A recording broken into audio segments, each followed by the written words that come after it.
Hello and welcome back. Today we're going to do a 30-month update on the Sea Reefer 250.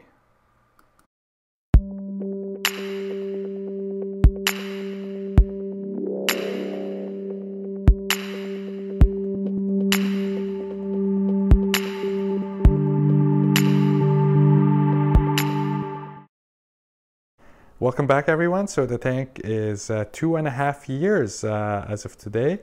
And I'll do a little update showing you some new corals and a few minor changes in the sump. Things has been ticking along. Let's see, parameter check. Here's my alkalinity over the past month, fairly stable at around 7.7. Calcium has also been fairly stable between, let's say you have 415 to 425. For magnesium, the values have essentially been ranging between 1,245 to 1,335. My nitrates have been between 5 and 10 over the past month. And I am dosing potassium nitrate to kind of keep them between 5 and 10.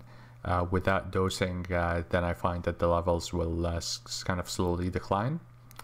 And my phosphates have been ranging between 0.14 to 0.16 over the past month.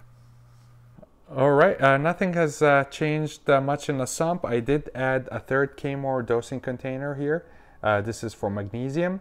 So I'm dosing calcium, alkalinity, calcium, magnesium, and that is potassium nitrate in the VOS container back there. I'm still using the Kmore F4 Wi-Fi doser. It's been working really well. Let's see, all other equipment in the sump is still the same. I have my Bubble King skimmer. I'm running carbon in this phosphand reactor. The Fuge is still growing. Macro algae, we have here Kato. And the Vectra M1 pump is in the back here. It's a little bit hard to see. One thing that I've been thinking about is, again, I'm trying to kind of cut down on the work that I need to do to maintain the tank. And I've been using the mesh socks, but you know, having to change them once a week is becoming a chore that I don't particularly appreciate. So I'm actually debating about completely getting rid of them and just have no mechanical filtration. So maybe I'll implement that for a month and see how it works. I mean, my sump is pretty dirty as it is, so I don't think these socks are doing a great job at filtering the water. So I'm thinking if I remove them, like, what's the worst that could happen? My sump will just get more dirty.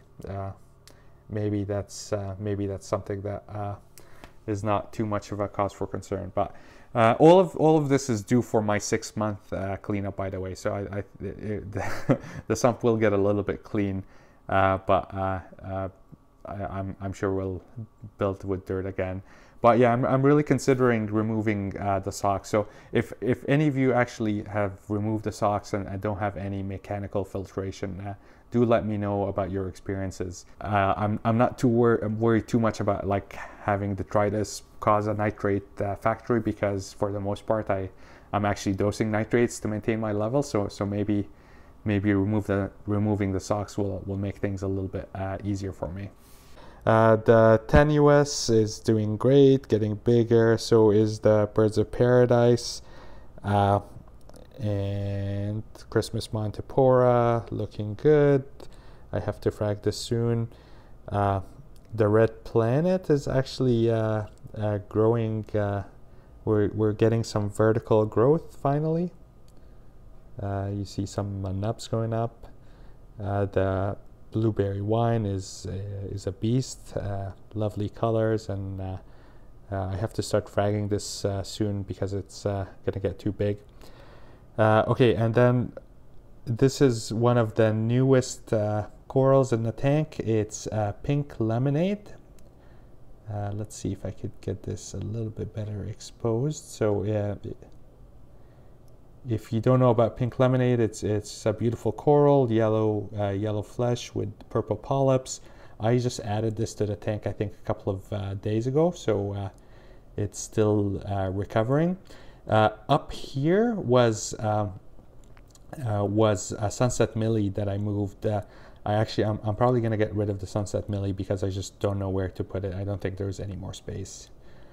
Okay, so here we have a little Superman Montipora colony, and beside it is my Reefraft pink Cadillac.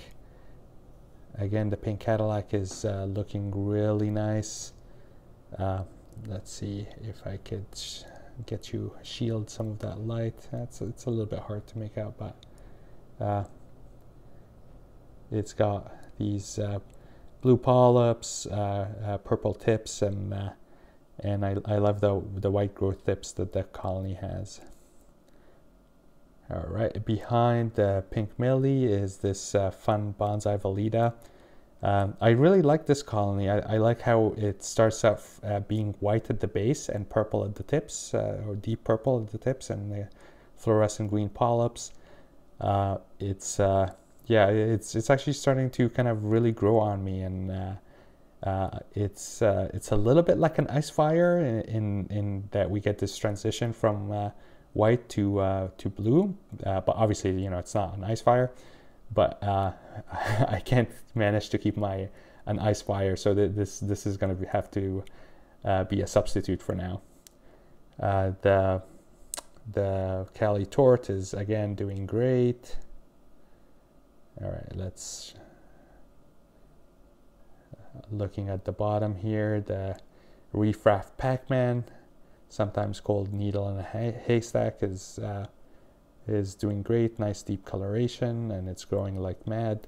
I actually had to frag a couple of big chunks of this colony recently. And here we have the habanero, almost recovered. I'm starting to see that bright green body here again, and white growth tips. All right, here is the sunset millie that used to be where the pink pink lemonade was, and I think I'm gonna have to kind of get rid of this frag because I just don't know where else to keep it. Behind it is the orange passion, looking really great. And then here's another kind of bit of coral that I moved. So this was low. This is a red dragon. Excuse the fish rippling at the water surface. So this is a red dragon that was on the bottom shelf, and I moved it up all the way to the top, and it appears to be doing well here. Green Slimer is doing really well. The blue voodoo is doing fantastic. I'm trying to kind of selectively kill the pink mystic around the blue voodoo, just to kind of give the voodoo some more breathing rooms, so to speak. All right, the only two colonies that seem unhappy is this fox flame.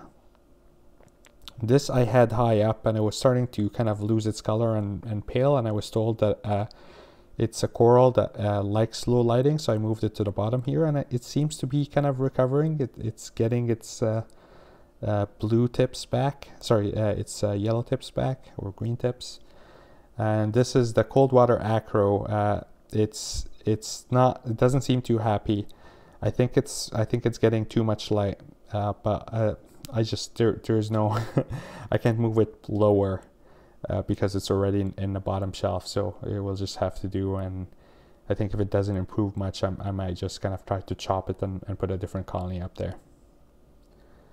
This is a jack-o'-lantern Leptoceras, I believe. Very beautiful colors.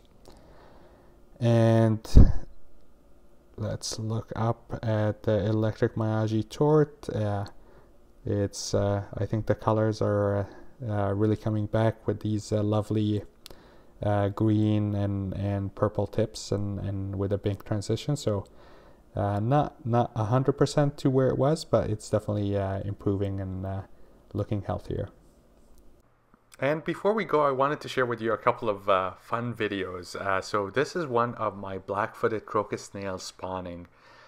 They do this every few months, and it's so obvious when it happens because I come down to look at the tank, and it looks like the water is the water is super cloudy. It's milky, almost milky.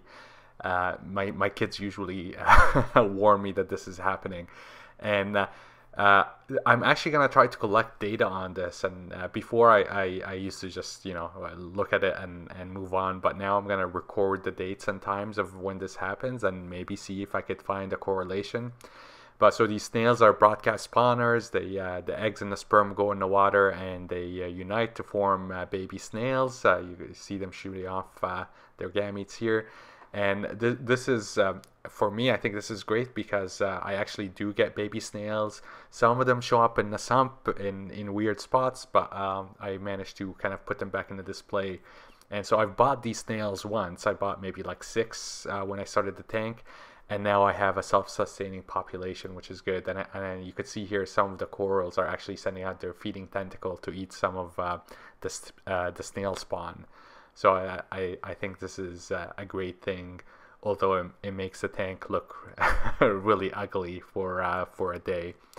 And fortunately, the bubble skimmer doesn't go nuts and overflow. So yeah, it doesn't seem to have a negative effect. And the last video is got to be one of the cutest things that I've seen in the tank in a long time.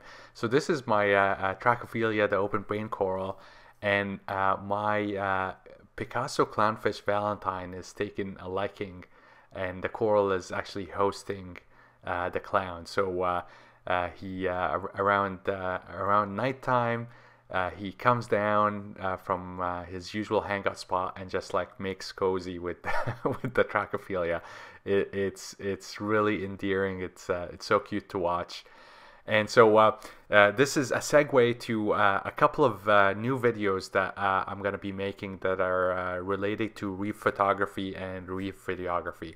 So I'm working on 2 videos right now. The first is going to be a how-to guide for reef photography. It's going to have lots of information for beginners and hopefully pros on how to take pictures of their reef critters. It will go through theory as well as practical tips on taking pictures and close-ups of your fish and your corals. Then I'm also working on another video that is a review of a photography related product. And that will also include a giveaway contest. So something that I've never done before. I'm actually before releasing the video, I'm reading up. So if you guys have any tips about how to run contests, please let me know, because this is my first one. But it should be a lot of fun, and I'm planning to release these videos I think next week and the week after that. So that's it, guys. As we're watching Valentine. Being cozy with the coral. I hope you guys have a great holiday, Merry Christmas, and best wishes for the new year. Thank you so much for following along, and see you soon, I hope. Bye.